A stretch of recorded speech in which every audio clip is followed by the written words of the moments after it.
We are back. JavaScript algorithms and data structures, basic JavaScript. Uh, we just completed this one, and now we are going to be moving on to assigning the value of one variable to another. Okay, so after value is assigned to a variable using the assignment operator, which we just learned in the previous video, you can assign the value of that variable to another variable using the assignment operator. So we have my var equals 5. We have my num equals my var. Okay, so assign the contents of A to B.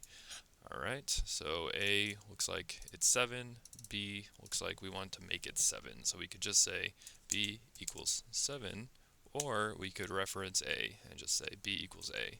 So B equals A, B references A, well, references A there, and then A is 7.